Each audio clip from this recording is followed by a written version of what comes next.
Welcome back to fun with someone else's pre-owned Jeep.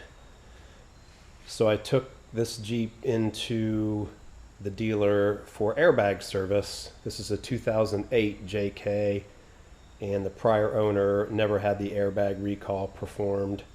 So I took it in, and while it was there, they did a full inspection, and of course came up with some lovely gems for me to tackle. The first one, which this video will cover, is the replacement of the axle joints and the upper and lower ball joints, which you can see here in this picture. Obviously there will be better ones as the video goes along. You can see the steering knuckle is incredibly rusted. I haven't lifted it to actually check the joints myself, but I'm guessing that they're probably spot on in terms of their evaluation. The other thing they called out was a broken boot seal in the front propeller shaft. I verified that is in fact a problem. And this is the same Jeep that I've had the consistent P0172, P0175 codes, which I created a video about inspecting the fuel injectors. I'll be doing a follow-up video on actually replacing those injectors, as well as the upper and lower manifold gaskets, which were also called out in the evaluation by the dealer. So this job for the components here on the steering knuckle was quoted out to me at just over $2,200. With parts from Rock Auto, I should be able to complete this for under $200. So stay tuned, here we go. All right, wheels off.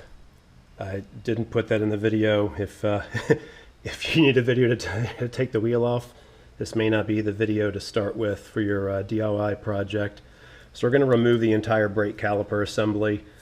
You can do it in two steps, where you remove the carrier here and you pull that whole thing off and then remove the actual bracket, or you can just do it in one step, which I do, which is with a 21mm bolt or 21mm socket. You've got two bolts, one here at the top.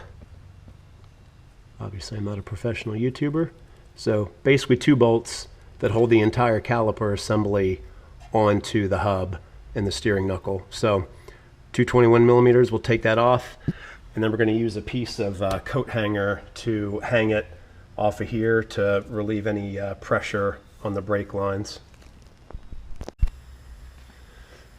All right, after you got those bolts out, literally pull it straight off the hub, or the rotor. Try not to lose your brake pads inside of here. And then we'll use that bolt hole.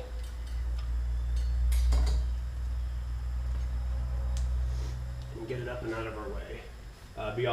Be careful with the wheel speed sensor here.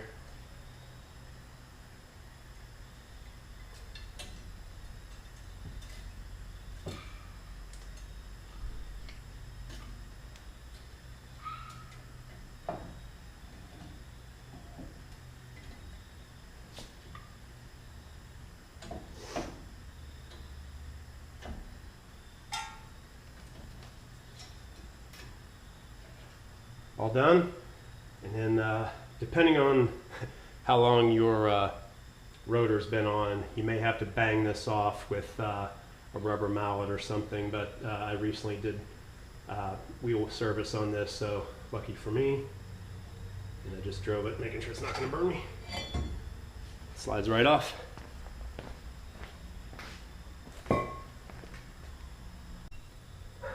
Next thing to remove is the wheel speed sensor, which is right here. There's a Allen key right there that just comes out. This whole thing pulls back through this hole and then out, and you can get it away, and I can get my caliper a little bit further out of the way from here. So, par for the course with this vehicle. This was so rusted in there that the entire wheel speed assembly broke.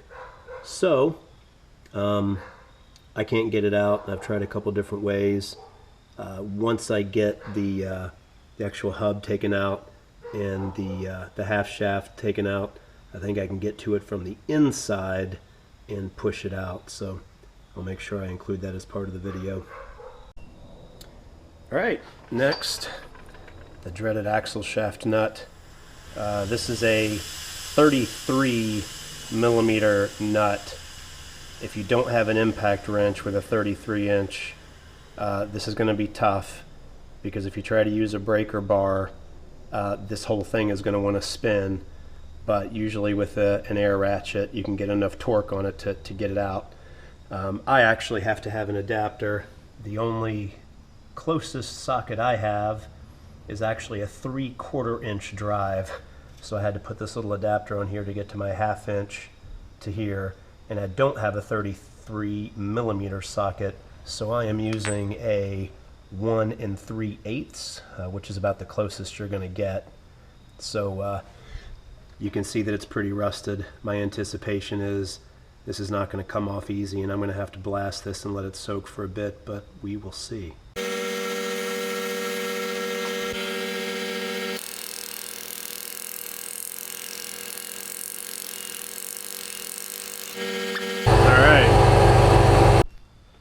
So to actually verify that these upper and lower ball joints are bad, basically take a pry bar, put it between the steering knuckle and the U-joint here, and you'll see as I do this,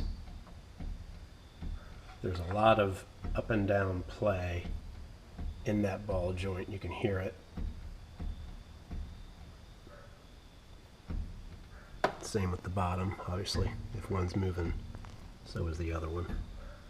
So definitely need to be replaced. And I got that bad boy off. Next step here is to remove the 3 hub bolts from the back of the hub. So you have one here, one on the other side. They go all the way through to this side here.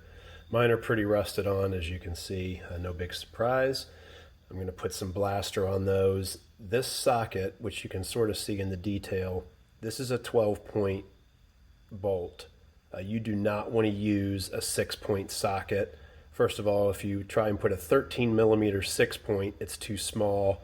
You put a 14-point 6-point on it, and you think everything's great, and you end up stripping these little ridges out. So this absolutely needs to be a 13 millimeter 12-point socket. So I'll come back once I've got these off. So remember when I said these bolts strip easily. So I've got that one off, the one on the back side, and this one stripped on me. So you can clearly see the rounded off edges. So when I tell you these things strip, ask me how I know. Good news is I think I have a solution, which is this guy. This is a bolt extractor, which has these grooves in it that attempt to bite the bolt and pull it out. In any case, I need new hub bolts, which I've already ordered after I stripped this one out. And just because the other two made me a little bit nervous, I went ahead and ordered all 3. This is an Irwin kit. It's called a bolt grip. You can get these at pretty much any hardware store. I'm going to try this one out and see what we can get. And there you go. A little chewed up there. I had to put it in a vice grip and actually get that speed bit, recovery bit off with a hammer. But it's out. All the bolts are out. Pretty obviously this is corroded and rusted to the knuckle. So I'm going to gently take a rubber mallet and hit the back side of the hub to try and separate this a bit without bending or screwing up the bearings inside that hub. So that'll be the next step. All right, moment of truth. You can see that it's breaking away here. Just takes some patience. I hit it on the back side of each of these wheel studs and then just turned it so I wasn't constantly hitting one part of the hub here, but now I should just be able to pull it right off of the axle shaft. And of course we're not. So I'm going to straighten this out because it looks like the whole axle shaft is coming out with it. Technically the spline should come out of here, but this is pretty well rusted in here.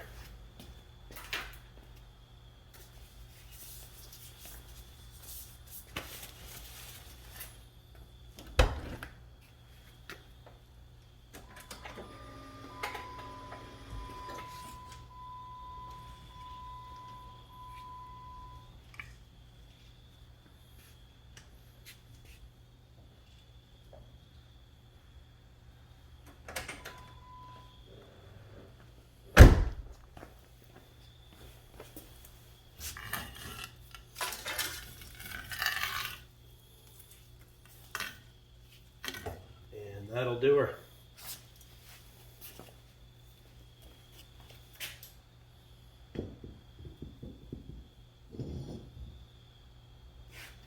That axle shaft had to come out anyway in order for us to do both the ball joints as well as the U-joint inside of that axle shaft. Next is to remove the excuse me, the tie rod from the steering knuckle here. This is a 21 millimeter bolt, and I will be taking this one off with an impact wrench.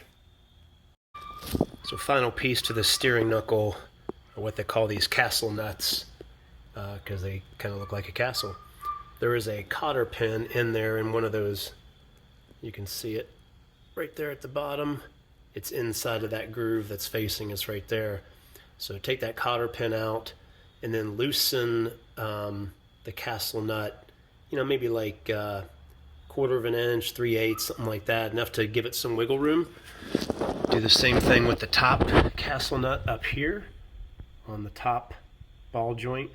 And then in order to separate that, we're gonna have to give the steering knuckle a pretty good hit with a mallet here. So the reason why you keep those castle nuts not all the way off, but just loose, is so that when that thing breaks away, it doesn't just go crashing down on your floor. Those castle nuts will catch it. Then you can loosen the castle nuts the rest of the way and remove the whole assembly. This is what I love about working on Jeeps.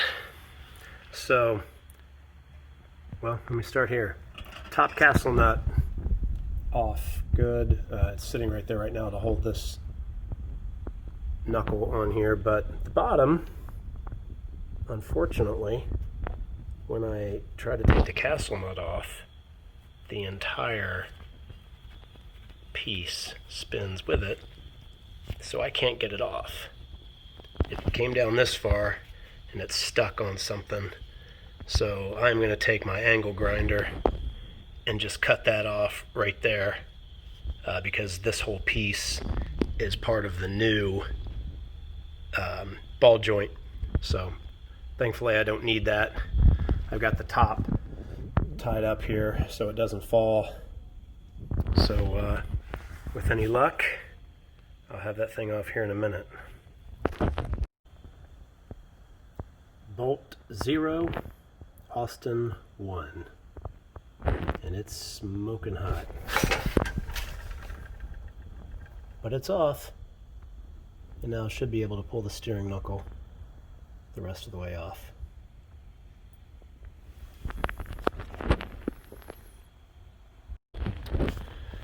So here's the fun part, which is actually pressing out the ball joints. They both go out the same direction toward the bottom, so to see what this is doing, look up at the top ball joint. So this piece here actually goes down all the way through the steering knuckle. It's fit in there really tightly. This is all loose. So what you're doing with this ball joint press is you're pushing on the top to push that through, but you need to apply downward force, and you don't want to be pushing up against this piece because that's just going to wiggle around. So there's a sleeve that goes over that, which is what this guy is right here. So this sleeve, in this case, goes onto this little adapter so that your pin doesn't go up through there and smash it. This is like just an end that keeps this jack screw from going up inside there. And then you've got this jack screw, very similar to puller, installation removal tool. This is a 22 millimeter for this one. I got this kit at Advance Auto. Basically, you can rent them for free. They charge you for the price of the kit, and they refund it to you when you give it back. If you want to buy one, more power to you. They're roughly $200. This is not something that you're going to be doing very often. I probably wouldn't recommend buying it. The instructions are a little strange, but this is the basic idea, is you're pushing the rest of this down into this receiving sleeve here. This kit didn't have one small enough to press on my downward ball joint, so this, actually, it's tough to see, is a 27 millimeter socket that's just big enough. I gotta align it a little bit better, but it's just big enough to push on the lip of this to get it down. So you can use an impact wrench or whatever. I'm going to start with just a breaker bar to make sure I'm getting this done properly before I go at it with the impact wrench. So you can see the almost finished product. See how that went down inside of there.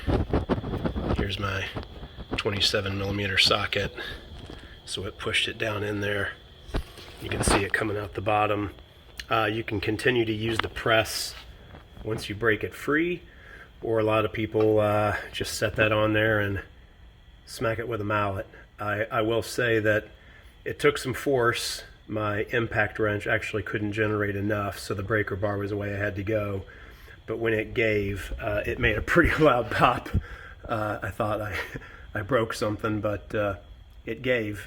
Popped probably twice, and now it's just kind of hanging out in there, so I'm going to hammer it out the rest of the way, and then we'll switch to the upper. The reason why you have to do the lower first is because there's not enough room to get that jack screw between the top and the bottom of the assembly there, the axle.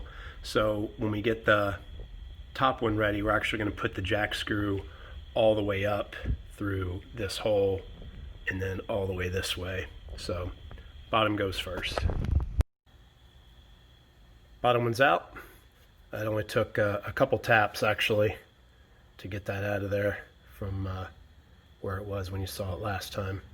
So now we'll do the same thing with, I said the top one's out, bottom one's out. I can't remember what I said. Doesn't matter, it's out. Now we're going to do the top one. All right, the top is a little bit different. The top one actually comes out the top, and so we need to press from the bottom. The problem is my kit didn't come with a sleeve small enough.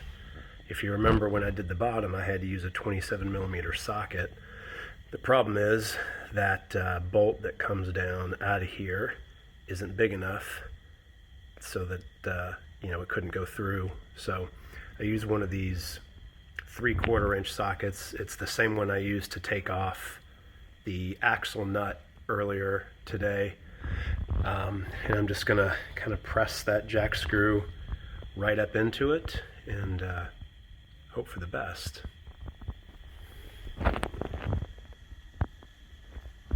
One thing I did forget to mention on this top one is that there's these boots on here. Take that off before you start pressing. Save you a little bit of headache, and there's nothing for it to slip on. You get a good grip on the bottom of this thing here to push up against. So that was the top. Came right out really easy on that one. I did put some blaster on that one just in case, but it came out pretty easy. So the last thing we're going to do before install, clean up all this area, which I've already done, make it nice and smooth for our new guests. I will also take some of the same grease that I'm going to use in the ball joints, which I'll show you in a second. Just rub a little bit around here and on the outside of the ball joints just to make that install go a little bit more smoothly. So here's what we got. These are Mevotech. I got these at Rock Auto. They're kind of the middle of the road brand, but pretty good. This is the lower ball joint. This is the MK3185. So you can see our old ball joint there with that end I had to cut off. These are nice. They come with Newcastle nuts. They come with a new cotter pin, and these are greasable. The 3185 is already pre-greased, so if you don't want to grease it, they just give you a plug to put in there. But if you want to grease it, which I'm going to do, they give you this nice little zerk fitting. They also give you this cool tool for getting the boot back on. So this boot's pretty loose. You can see up inside there the grease that's in there. Again, I'm going to put the boot installer on and then re-grease it until that old stuff comes out. So that is the lower. The upper, kind of the same thing. There's the difference between the old and the new. The one thing that this one has, this is the MK3134T, and you'll notice this little warning here. Sliding ball type joint. Pin moves in and out of socket. So this piece right here, this pin, actually you can push it in and it locks, or it pulls out. And the reason for that is this is sort of a universal piece, and there's different lengths that bolt can be. So for the Jeep, you'll want to push that pin in. So from that mating surface right there, it's the same length. Kind of hard to see because I'm trying to do this while I'm on my phone. But there you can see they're the same. When this thing pulls out, it's maybe an 1/8 of an inch longer, something like that. So again, same thing. This one comes with a zerk fitting for the grease, a new cotter pin, and a new castle nut, so we can throw all that old stuff away. This one is not preloaded. Don't know why. And the boot is not removable, so don't try and take that off, because I don't know if you'll be able to get that back on or not. So we will grease both of these up after we do the install. So I'm going to take marine grease, and I'm going to do the surfaces. Well, here, this knurled surface here, which is the mating surface. I'm going to do the inside of the axle housing that I showed you a second ago, and then I'm going to grease the outside of this just very lightly, so then we press them back in. They just go in a little bit easier. So that'll be the next thing we do. Then we'll get those zerk fittings on, and once it's on the axle housing, we can use that boot installer to fix this boot before we put new grease on it. So those are the uppers and lowers. All right, we're going to do the top one first. And basically the process is reversed. This is our ball joint. You can see the grease there. That's that top lip. I use this cap just to protect it. We're going to use the jack screw to push that down. And then we've got that receiving sleeve bigger than the bottom, so it can all just nicely go down in there, and then this is just pushing against that axle housing. So basically ratchet this baby down until these two surfaces here made up, and we're good. All right, I changed my mind. I started pushing down that jack screw, and because this piece of the axle housing is curved, this piece didn't seat very well, and it immediately like buckled and blew out this way. And obviously if you're pressing this down, you can't have that thing halfway over the hole there. So I reversed the situation. The top is the same, but instead of the jack screw coming from the top, jack screws from the bottom with that special plate that allows it to come down. So we'll see how that goes. Hopefully that's going to be a little bit better. So this kit's sort of a catch-22. So I was using this small ring a minute ago. As you can see though, you get to a point where the castle nut, the actual screw, is right at the edge. Unfortunately, when it was up here, we didn't have enough room to use this one. There just wasn't enough. You can see even now it's right on the edge. So basically, when you get this thing to about right there, you know, 1/8 of an inch or so, and it starts to get really hard, just stop, because you're going to break something. Stop there, switch this out, and then use this long one. This jack screw, you'll have to back it all the way out to there, but then this thing will just sit right up in there, so you got a little bit of tolerance, and then you can get it the rest of the way seated. Top one's in, seated there. Looks like there's a tiny gap, but I can't get it any tighter, so before I break something, that's where it's going. See that guy? There's the bottom one. It's already put in its housing. So the good news is that top one only comes up, you know, like a 1/16 or something of an inch above the axle housing here. So you can use this small one on the top, this deep one on the bottom that fits. That's this little lip you see is the bottom of the ball joint. And the reason why they give you that boot installer kit is because to get this in here, you've got to take that boot all the way off. If you don't, obviously you'll destroy it.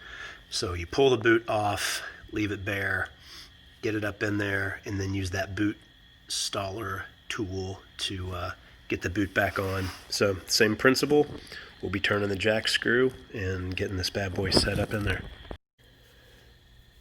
Now we're going to put this boot back on. Basically just slid it up over the bolt, no big deal. And then you take this nice little tool here and you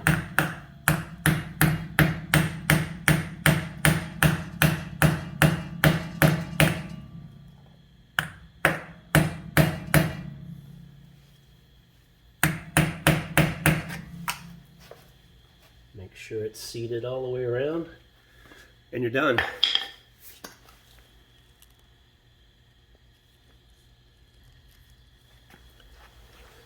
The grease fittings are pretty simple. The bottom one has this 90-degree fitting here.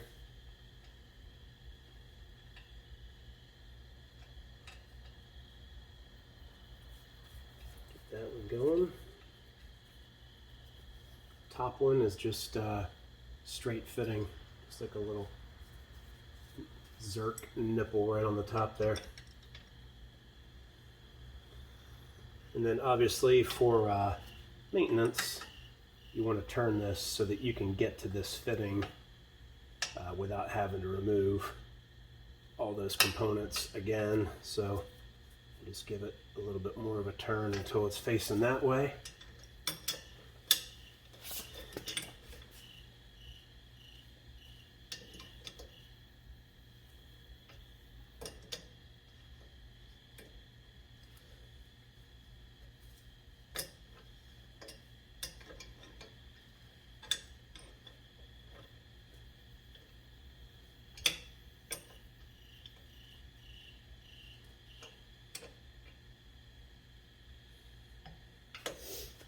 So you don't have to be Bubba tight, as I always say.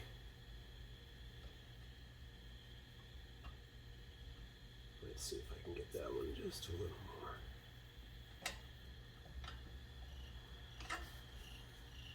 Probably not worth the effort I'm going through.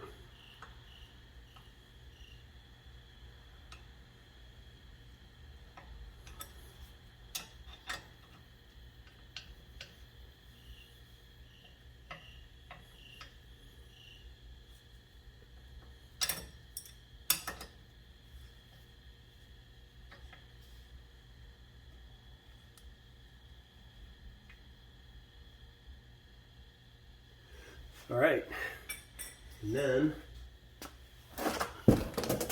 we'll grease them up. I'm using Lucas Marine grease. Basically, snap that on.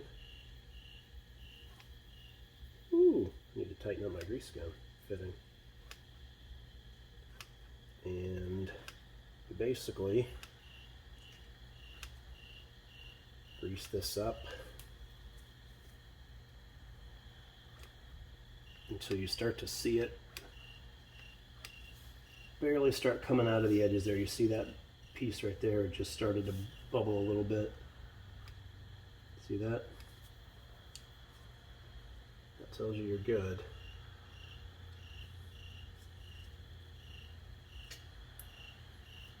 Do the same thing down here, and then I'm making a giant mess because I didn't tighten my fitting enough.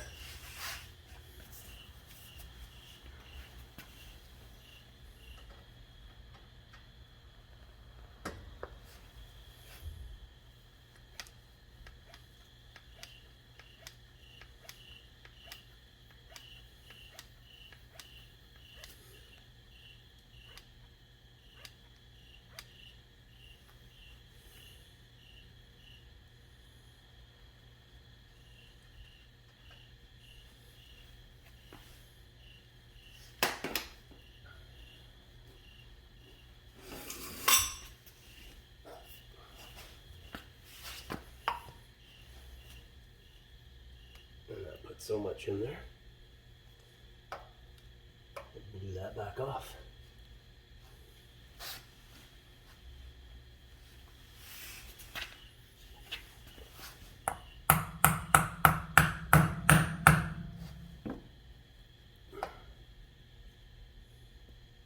I guess I put enough in, huh?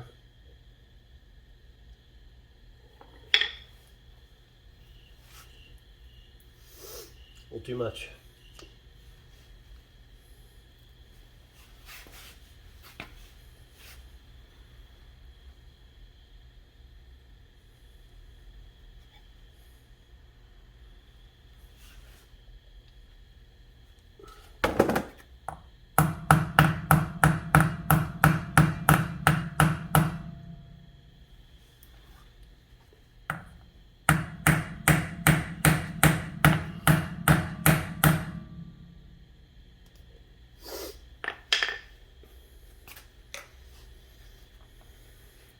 All right, cut to commercial, and I will try and unscrew this. All good. Fixed my overzealous with the grease issue. Next step is to set the steering knuckle back on there, put those castle nuts on to hold it in place. Before I do that though, this is the steering knuckle, and I mean, it looks like somebody parked it underwater. I've not seen one like this in a long time, and this is literally just corrosion all over the face where that hub goes. So before I put this on, I'm gonna sand all this back down to the bare metal. One thing to keep in mind, when you put that back on, don't forget this little bracket here. This is what routes the cable for your wheel speed sensor around everything. It goes on the top part right there with the rest of it. When we do that, that'll come in a few minutes, but I'm going to clean this up first and then come back. All right, steering knuckle is on. Not completely done yet, but basically put it over the top and bottom ball joint. Finger tighten the castle nuts just so it doesn't fall off. Make sure this bracket, I mentioned it earlier, but this is for the routing of the wheel speed sensor.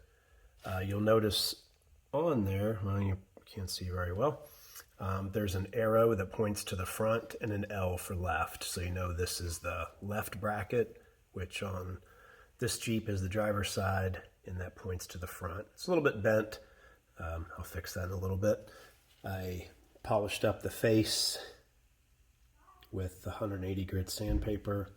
So the top castle nut is 19 millimeters. The bottom one is just over 28.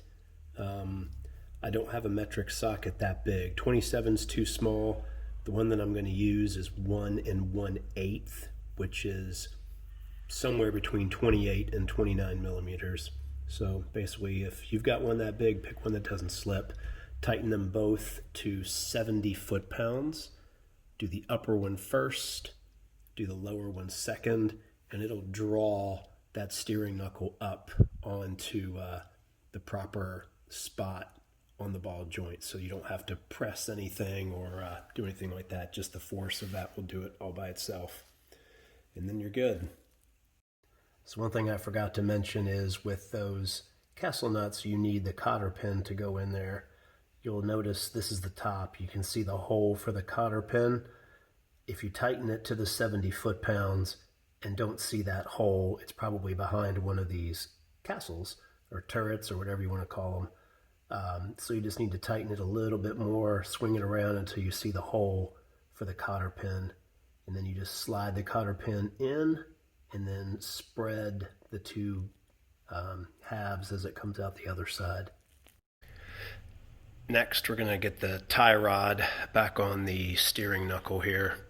So that bolt, I just have it there so the tie rod doesn't fall to the floor again, but it is a 21 millimeter for the tie rod. Kind of hard to focus on both. And you tighten that to 55 foot-pounds. Okay, this was a April Fool's joke on all 6 of the people that are going to view this video. So this is in fact a 21 millimeter bolt. But the problem with tie rod bolts is they slip. And there's various ways of getting the bolt not to slip with pry bars and whatnot. But the nice thing about this one is there is a hex head inside of this one, roughly 1/4 inch. So if you're lucky enough to have a ratcheting box wrench like this, you can slip that on there and then use an Allen wrench to hold it in place so that you can actually ratchet this thing down. If you don't have these two tools, you can try to do the pry bar trick where you stick a pry bar in here and try and mash that inside, get that so that it's trying to, inside of here, it's catching and has enough force to keep this thing from spinning. It's tough to do. You got to have a really long pry bar to do it. One like this isn't going to cut it, which is why I gave up and realized that the Allen key in the top definitely is going to help with that. So apologize if you're cursing my name and trying to figure out how to get your tie rod back on, but that is the trick for this one.